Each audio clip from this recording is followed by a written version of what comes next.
बोलिए सतगुरु कबीर साहेब की जय।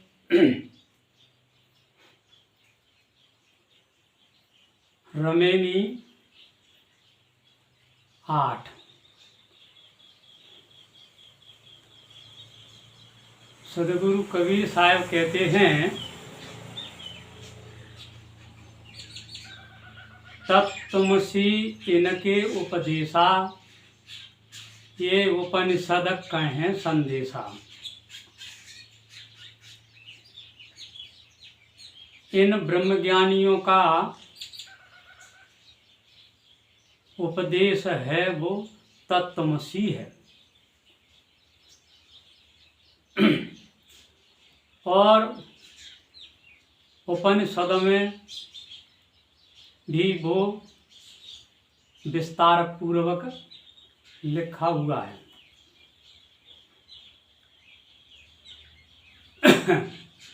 उन्होंने वैसे 3 सिद्धांत निकाले, 6, 8, 7। ऐसे सिद्धांत उपनिषद में वर्णन किए हुए हैं।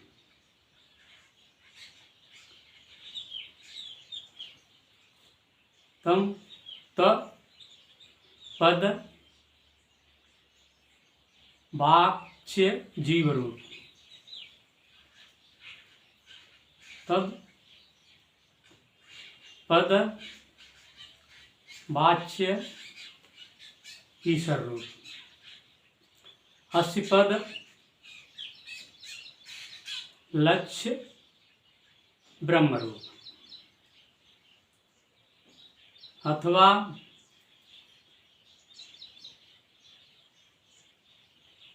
अज्ञान ज्ञान विज्ञान। इस प्रकार के ये 3 सिद्धांत तत्त्वमसि, ऐसे सिद्धांत उपनिषद में लिखे हुए हैं।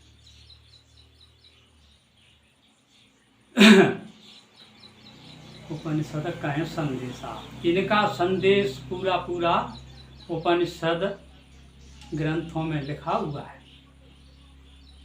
उपनिषद करीबन 1 से 8 ग्रंथ हैं। उनमें 10 ग्रंथ मुख्य माने गए हैं, 25 मध्य माने गए हैं और आम माने गए हैं। आम तत्त्वमसि इनके उपदेशा, ये उपनिषद कहें संदेशा। अथवा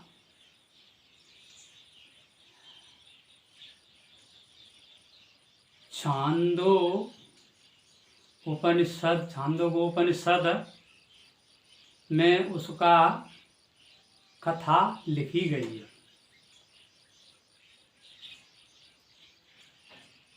उद्याल नाम से प्रसिद्ध अरुण के पुत्र ने अपने पुत्र श्वेतकेतु से कहा, तुम स्वयं ब्रह्मचर्य उपवास करके गुरुकुल में अपयन अध्ययन कर आओ, पढ़े आओ। श्वेतकेतु 12 वर्ष की अवस्था में ही गुरुकुल में पढ़ने के लिए चले गए। वहाँ उपनयन किया, वेदों का अध्ययन किया, व्याकरण आचार्य हुए और 24 वर्ष होने पर वे महान पंडित महामना पंडित बन करके और अनम्र भाव से आए। अपने को बहुत बड़ा व्याख्यान करने वाला पंडित मान करके आए। तब पिताजी ने कहा, आप अपने को ऐसा महामना पंडित व्याख्यान करने वाला मान के अभिमान से रहते हो, इसी अभिमान में रहते हो, तो आपने ये पूछा कि अमत मत हो जाता है, अश्रोत श्रोत हो जाता है, अविख्यात विशेष रूप से विख्यात हो जाता है।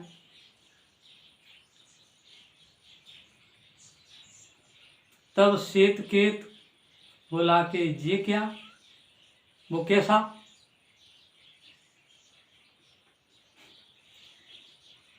तब उनके पिताजी ने कहा कि एक मृत्तिका के घट से संपूर्ण मृत्तिका के पदार्थों का ज्ञान हो जाता है। एक मृत्तिका के घट बनाने से संपूर्ण मृत्तिका के बर्तनों का पात्रों का ज्ञान हो जाता है। वो कैसा? तब उनके पिताजी कहते हैं कि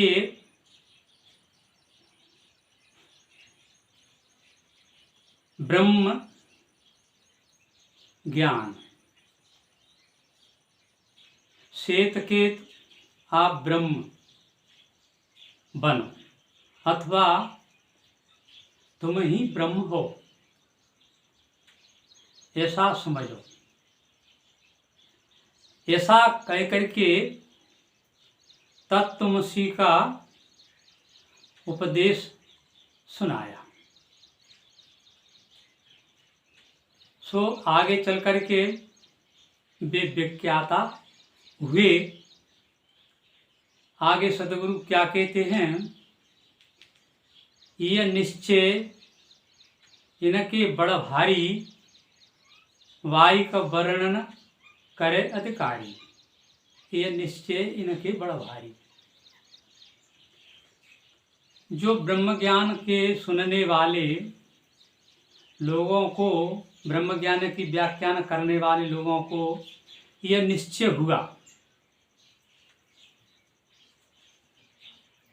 ये ही तत्त्वमसि का ज्ञान बहुत बड़ा है, यही सर्वोपर श्रेष्ठ है, मुख्य है।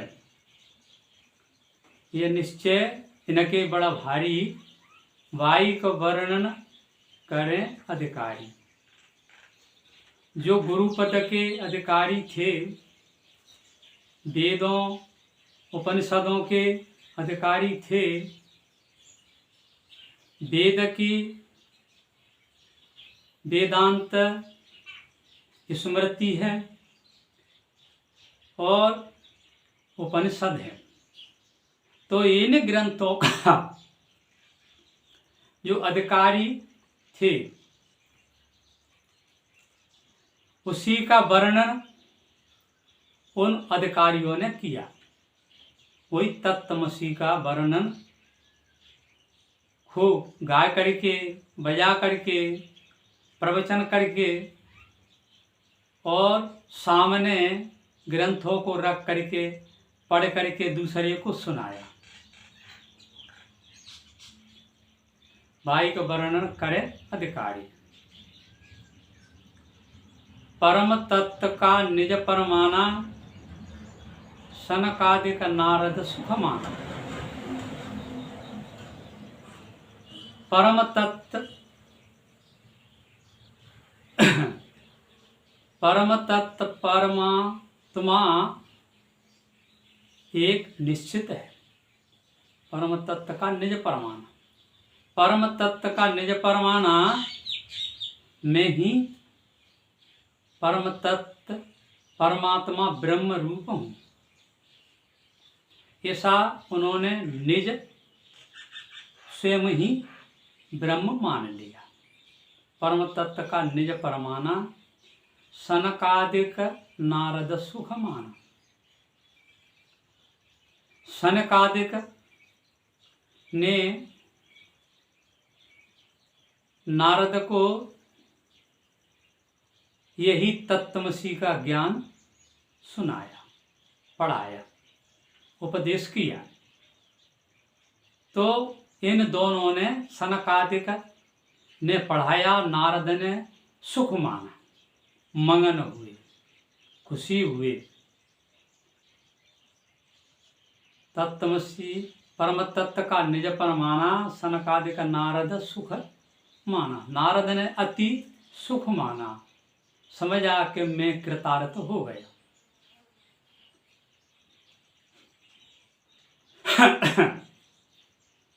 याज्ञवल्क्य और जनक संवादा, दत्तात्रेयी बोहि रस स्वादा। याज्ञवल्क्य एक दिन जनक के यहाँ गए और जो याज्ञ भवन था उसमें तत्त्वमसी ज्ञान, ब्रह्म ज्ञान का संवाद हुआ। दोनों की चर्चा, दोनों की ज्ञान गोष्ठी ब्रह्म ज्ञान में तत्त्वमसी हुई थी। तत्त्वमसी का ज्ञान एक दूसरे से हुआ था। याज्ञवल्क्य और जनक संवादा, दत्तात्रेयी बोहि रस स्वादा। आम जनता भी सुनने के लिए बैठी थी, दत्तात्रेयी भी वहां पर उपस्थित थे। दत्तात्रेयी ने ब्रह्म ज्ञान, तत्त्वमसी का ज्ञान सुन करके और ज्ञान सुख माना। याज्ञवल्क्य जनक संवादा, दत्तात्रेयी बोहि रस स्वादा।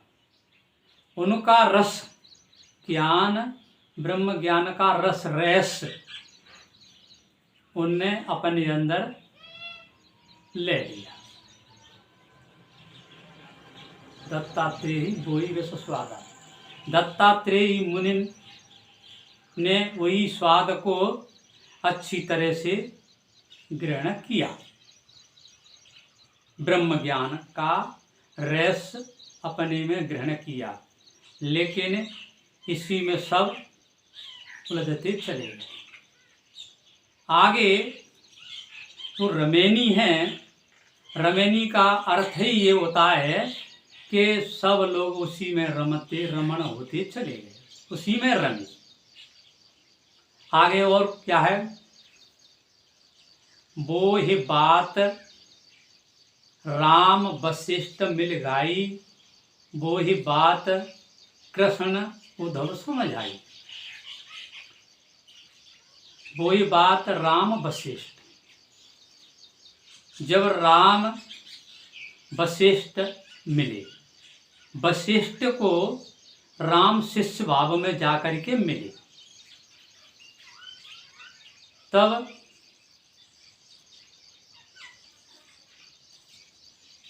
उनके कुलगुरु पुरोहित वशिष्ठ जी ने राम को यही उपदेश किया कि आप उद्यत स्वयं ब्रह्म हो, अद्वैत स्वयं ब्रह्म हो,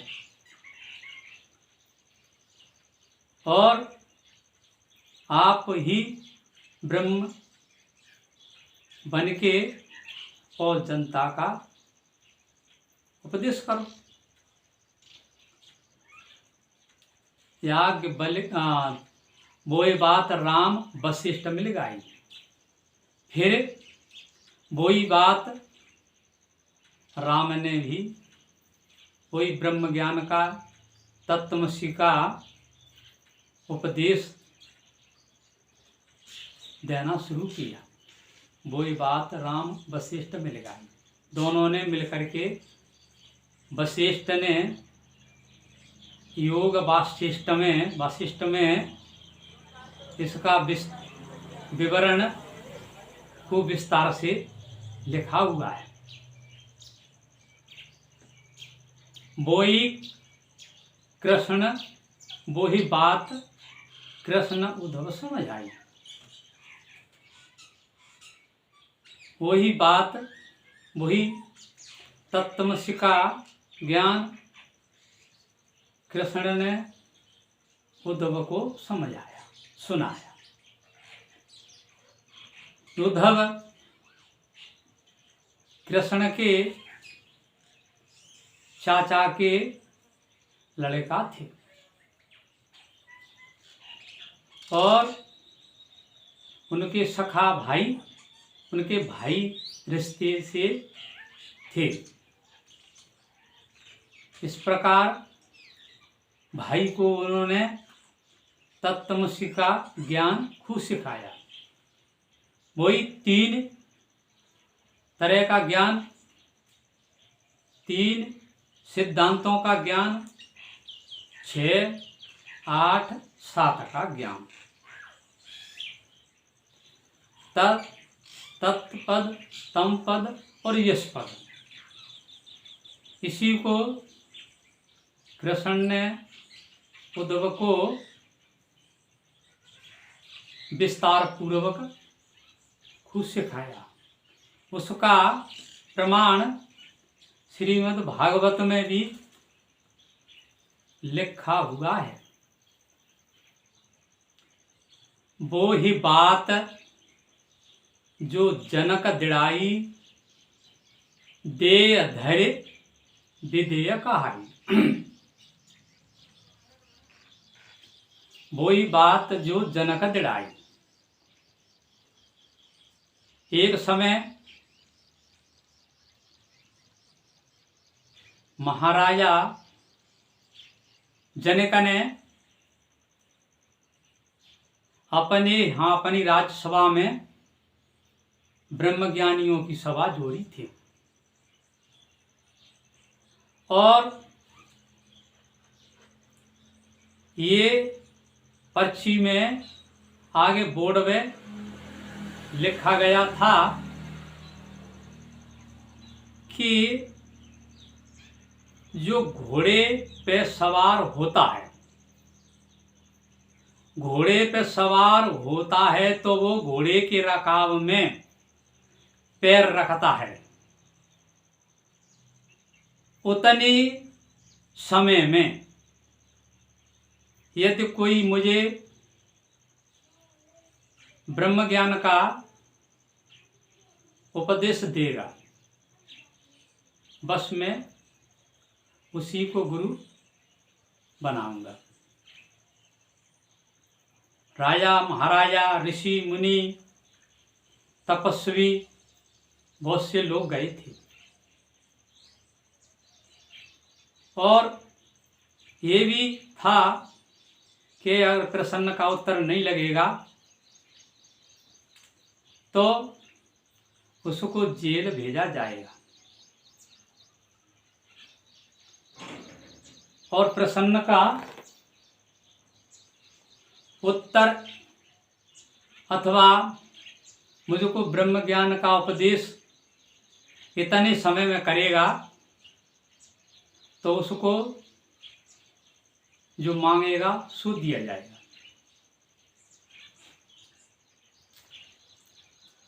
ऐसा लोग के वशीभूत होकर के सभी लोग गए थे, लेकिन उस सभा में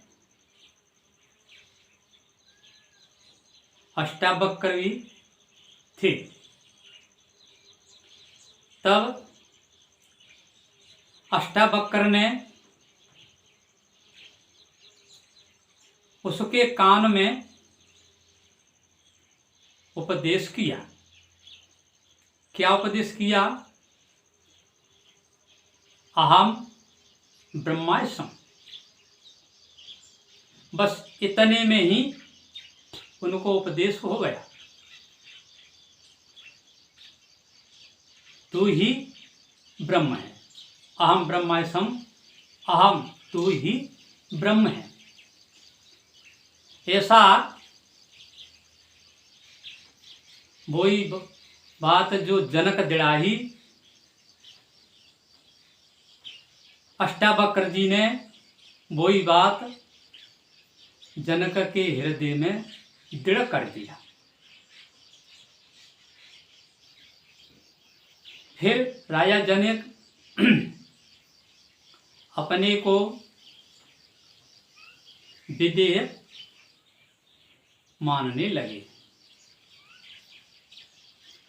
कि मैं अब विदेह हूँ। अष्टावक्र जी ने कहा कि आप जब ब्रह्म हैं तो ब्रह्म तो विदेह है, ब्रह्म में कोई नहीं है, ब्रह्म तो एक भिन्न है, देहधारी नहीं है। तो आप वही हो, ब्रह्म आप ही हो। देहधारी विदेह कहाई। सब लोगों से कोई पूछता कि आप कौन हो? मैं जनक विदेही हूं। लेकिन ये नहीं समझे कि मैं राजकाज में लगा हुआ हूं और देह से सारा कार्य कर रहा हूं, गृहस्थी भी चला रहा हूं, राजकाज को भी चला रहा हूं। देह के जो भाव हैं, खाना पीना डोलना बोलना, ये सारा कार्य हो रहा है, तब भी विदेही कहलाए। ये एक ब्रह्म में ही भूल गए या तत्वमसी ज्ञान में ही भूल गए।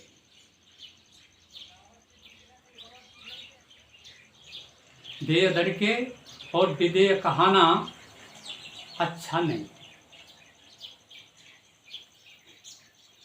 आगे सदगुरु क्या कहते हैं? कुल मर्यादा खोए के जीवत मुबान होय, देखत जो नहीं देखिया अदृष्ट कहावे सोय। अब ये ब्रह्मज्ञानियों को ऐसा उपदेश हो गया कि संसार में कोई नहीं है, केवल मैं ही हूं। अहम ब्रह्मास्मि, मैं ही ब्रह्म हूं और दूसरा कोई नहीं। इसी से इन ब्रह्मज्ञानियों ने न माता को माना, न पिता को माना, न भाई कुटुंब समाज को भी नहीं माना। उनकी कुल मर्यादा पूरी खो गई। किसी प्रकार की किसी के साथ में मर्यादा नहीं रखी, अथवा कुल मर्यादा अपने स्वयं की रहनी सहनी, त्याग, सोच क्रिया, संयम नियम, बोध भाव, इस सारा सब पूरा छोड़ दिया। समस्त ब्रह्मज्ञानियों ने ये छोड़ दिया। क्यों? कि हम तो विदेह, हम तो ब्रह्म हैं। तो कुल मर्यादा खोए के खोजिन पद निर्वाण, सब उसी निर्वाण पद की खोज में लगे। निर्वाण खोजना, पद निर्वाण, निर्वाण वहां कोई भान नहीं, और भान नहीं तो वस्तु भी नहीं। वस्तु होगी तो उसमें भान होगा। तो निर्वाण की खोज में सब लोग लगे। अब वस्तु नहीं है, उसे खोजे तो क्या प्राप्त होएगी? खोजन पद निर्वाण, हाँ, कुल मर्यादा खोए के जीवत मुवान होए। कुल मर्यादा खोए के जीवत मुवान होए। जीवत ही मुवा समझ करके कि हम विदे हैं, जीवत मुवान होए। देखत जो नहीं देखिया,